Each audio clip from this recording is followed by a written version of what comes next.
Libertad de prensa no es solo poder hablar de lo que uno quiere hablar.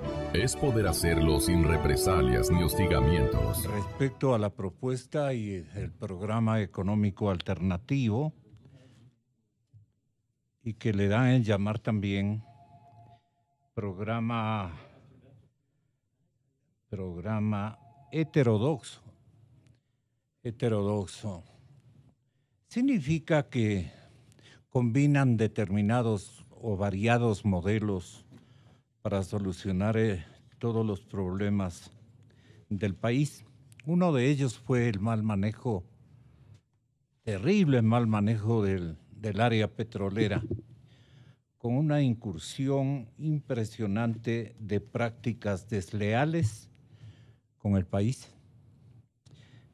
Y naturalmente dentro de eso hacen constar el frente económico del gobierno del señor presidente Lenín Moreno, hacen constar una reactivación económica con equidad, todo esto que usan los señores economistas, políticas de liquidez, van a renegociar la deuda externa con tal vez el formato de unir a todas las deudas y emitir bonos de connotación global. Van a renegociar los contratos de servicio petrolero. En este capítulo mencionan lo siguiente: apoyamos las gestiones que está realizando el ministro de Hidrocarburos y consideramos que es posible una renegociación de los contratos de prestación de servicios petroleros por su alto costo y de la venta anticipada del petróleo con PetroChina, con PTT, es la firma el trading internacional que pertenece a Tailandia, y también a esta empresa Unipec. Bueno, este es el tema que me pareció a mí significativo e importante que nos explicara, para comenzar, el señor doctor Luis Calero, un experto en estas materias, un observador incansable y un abogado petrolero que conoce a fondo el agujero económico que provocó esta negociación mal hecha. Entonces el gobierno está seriamente preocupado y el presidente Lenín va a tomar ya decisiones muy concretas. Yo quiero, además de esto, anticipar que hoy habrán novedades muy importantes, tremendamente importantes, a partir de las 9 de la mañana. Me parece que el escenario de donde van a provenir informaciones muy significativas, la Fiscalía General de la República. Tengo información que no la he podido reconfirmar, pero entiendo que equipos o sistemas que nos va a enlazar con con una conferencia de prensa que daría en los próximos minutos, no horas, en los próximos minutos, el señor fiscal general del Estado. Bueno, lo que nos agrada muchísimo es que el día viernes hablamos de la necesidad, y por eso me he permitido hacer un mosaico de segundo programa. Me van a tener que asimilar, que tolerar, si cabe el término, señores, cada uno en su renglón, porque los tres renglones me resultan harto significativos en un día en que comenzamos e inauguramos una semana batalladora para el gobierno. Y qué bueno que las cosas para Lenín Moreno se le vayan dando también con la contribución sincera de gente que le apoye en sus deseos y en sus compromisos de remodelar éticamente a este Estado. Y han robado mucho, por lo menos queremos saber cuántos se han robado y quiénes se han robado. ¿Quiénes han ejercitado un compromiso bastante complicado que lo van ustedes en las próximas horas a conocer? Bueno, el gobierno va a reforzar las Fuerzas Armadas. Es lo primero, doctor Luis Fernando Torres, que le dijimos a nuestro panel del día viernes anterior. Ese es el que vamos a utilizar este momento. El señor presidente de la República ha entendido, y casi el discurso que trazó esta antevíspera se sustentó en los pensamientos que aquí emitimos el viernes. Entonces el gobierno va a reforzar a las Fuerzas Armadas en línea de frontera. Estuvimos con el ministro de la Defensa el viernes y allí muy profesionalmente y con todos los respetos que merece el gobierno del Estado ecuatoriano, le dijimos: hay que apoyar a la institución militar, reforzarla, reequiparla y prepararla para una circunstancia que nos viene preocupando ya en serio a todos los ecuatorianos. Las declaraciones tanto del presidente de la República como del ministro de Defensa son oportunas, acertadas y a todos nos infunden esperanza de que las Fuerzas Armadas ecuatorianas y en particular nuestro ejército recibirán del gobierno el apoyo que lamentablemente antes no tuvo. En consecuencia, con estas declaraciones habrá que esperar que se pase de las palabras a los hechos para que nuestro ejército cumpla a cabalidad esa misión que está llamado a cumplir, defender fundamentalmente la integridad territorial. El tema, en todo caso, en la zona norte no es sencillo, porque al final está produciéndose un proceso de paz en Colombia y ese proceso de paz ha tenido consecuencias negativas para el Ecuador, ya que las fuerzas que se han dispersado en Colombia de alguna manera se han replegado hacia la frontera sur de Colombia y, por supuesto, la frontera norte del Ecuador. En consecuencia, nuestro país, en lugar de ver con felicidad ese llamado proceso de paz en Colombia, que tiene serios cuestionamientos, debería mirar con preocupación, porque en definitiva el espacio vital que las fuerzas que han estado armadas o continúan armadas comienza a desplazar su eje hacia el sur de Colombia y el norte del Ecuador. Política entonces de Estado fundamental debería ser la que ha anunciado con propiedad el presidente de la República y que ha sido complementada por el ministro de Defensa en el sentido de fortalecer a las Fuerzas Armadas y en particular al ejército ecuatoriano. Ahora bien, por ahora el Ecuador, nuestro territorio, es el lugar donde se vienen realizando las negociaciones entre el Ejército de Liberación Nacional y el gobierno colombiano. Si el Ecuador ha prestado su territorio para esa negociación, también debería, de una u otra manera, aprovechar esa circunstancia para hablar desde el Ecuador sobre la necesidad de que aquellos grupos que ocasionan problemas en la frontera norte midan también las consecuencias de hacerlo. Por el otro lado, están estas fuerzas vinculadas al narcotráfico que al parecer están sin la guía que antes tenían y en consecuencia dispersas, fragmentadas, encontradas unas con otras, lo que genera zozobra e inseguridad en la frontera norte del país.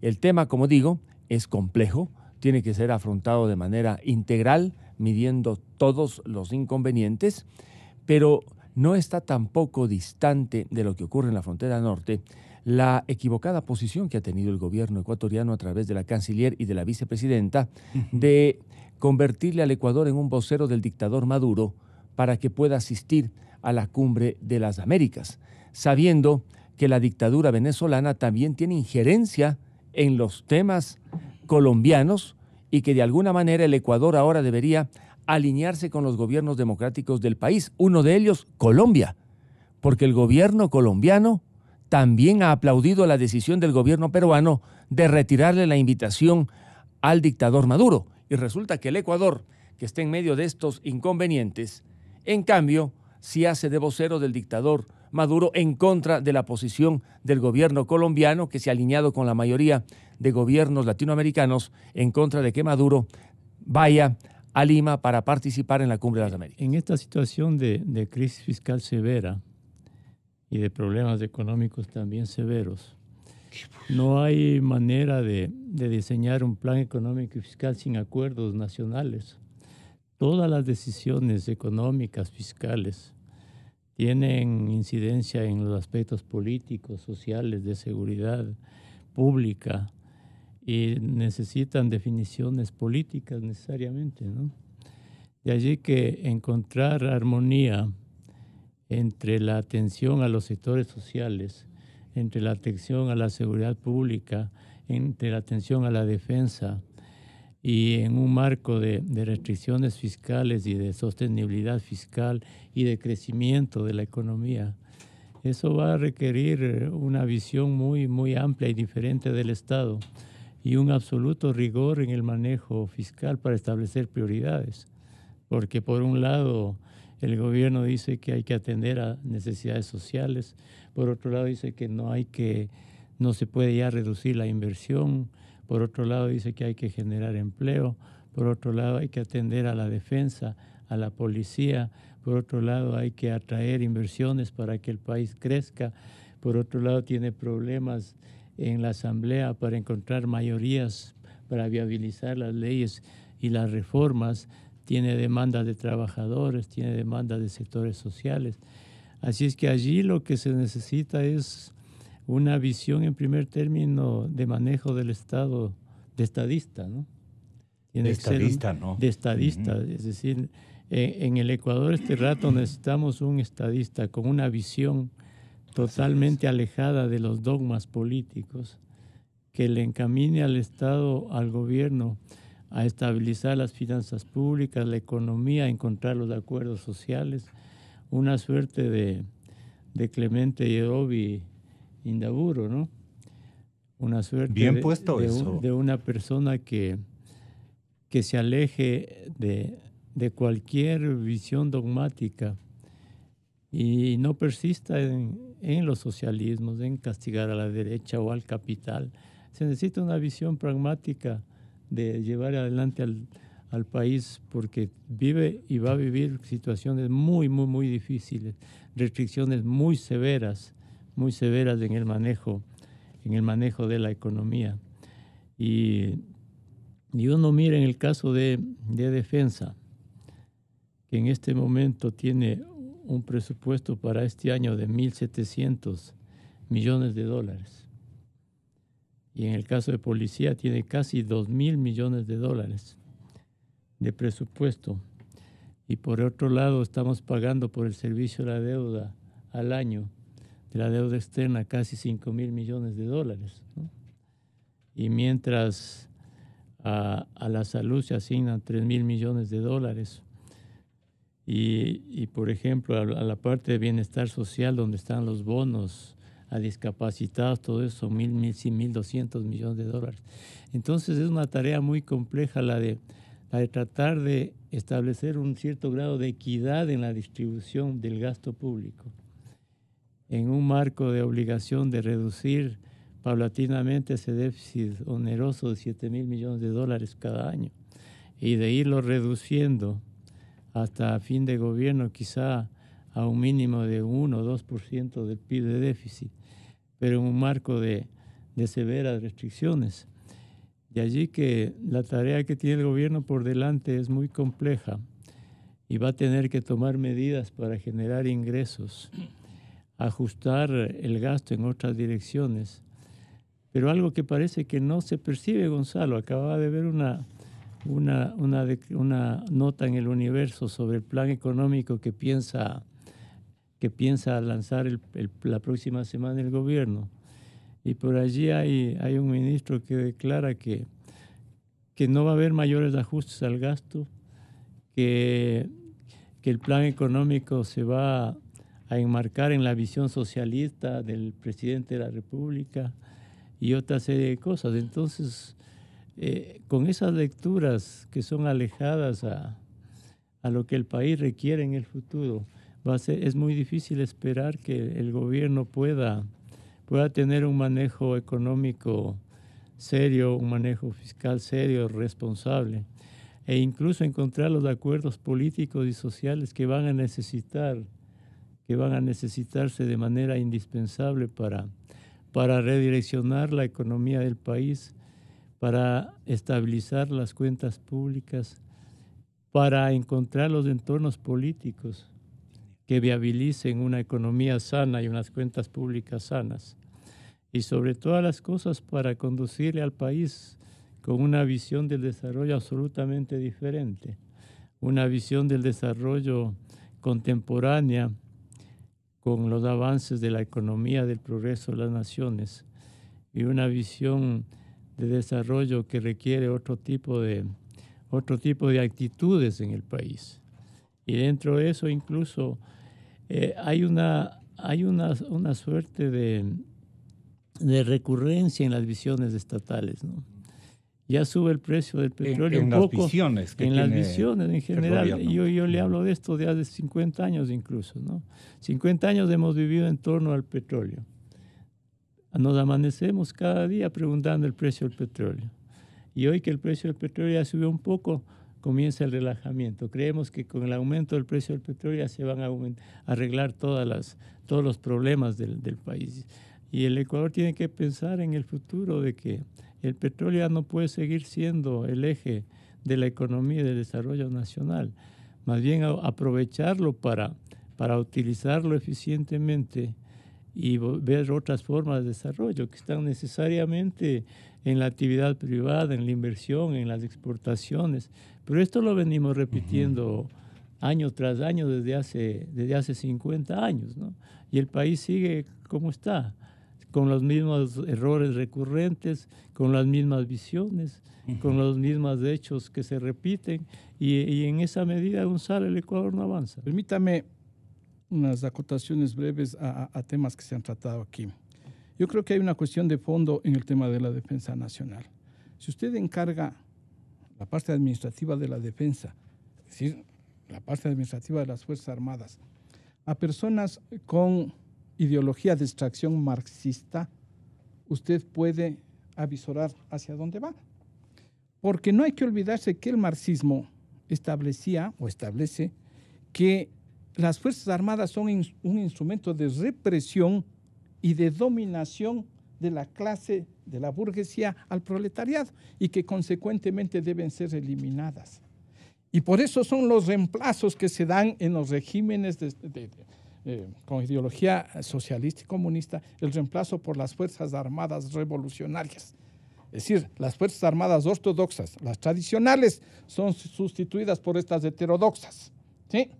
Entonces, por ahí habría que comenzar, y con una declaración pública, Gonzalo, de que si aquellos que han sido designados antes y ahora, y que son de extracción marxista en su ideología, consideran o no consideran que las Fuerzas Armadas son un instrumento de represión o son una institución, constituyen una institución necesaria para la defensa territorial, para la defensa de la soberanía.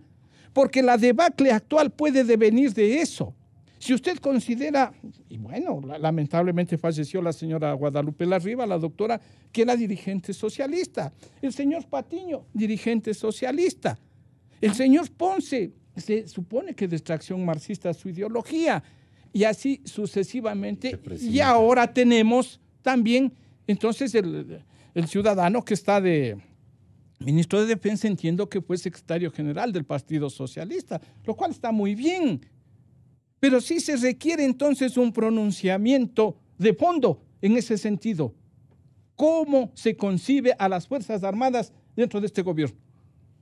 Porque lo anterior ya sabemos cómo se la concibió. Y por eso precisamente los problemas, el debilitamiento. Digo, es muy posible que ello haya sucedido.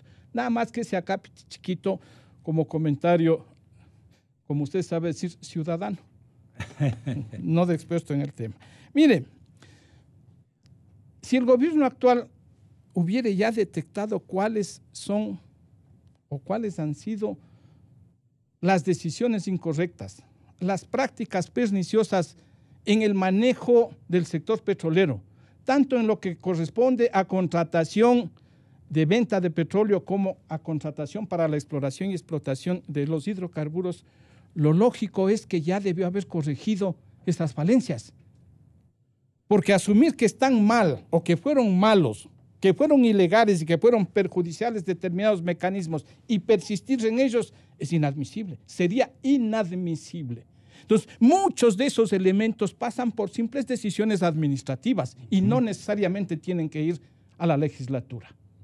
Sí, esa es una premisa inicial. Usted me Muy dice, importante su premisa, doctor. usted me dice, Gonzalo, me Entonces pregunta. la negligencia Es compartida. Parte del Ejecutivo, cualquiera que esté así. Así es, señor. Mire, usted me pregunta cuánto se ha perdido. Sería irresponsable de mi parte, Gonzalo, lanzar una cifra. Yo creo que un poco nos hemos acostumbrado a lanzar cifras sin ton ni son. Y de pronto asumimos una cifra, tantos miles de millones, y esos son... Hemos perdido, hemos ganado, hemos... Nos han robado. Depende, o no nos han robado. Y yo creo que hay que ser serios, cautos, prudentes en el manejo de esto. Y precisamente para no caer en el análisis anterior, pero caramba, si hemos perdido o nos han robado o hemos dejado que nos roben 4.000, 5.000 millones, ¿y qué hemos hecho entonces hasta este momento para que ello no continúe sucediendo?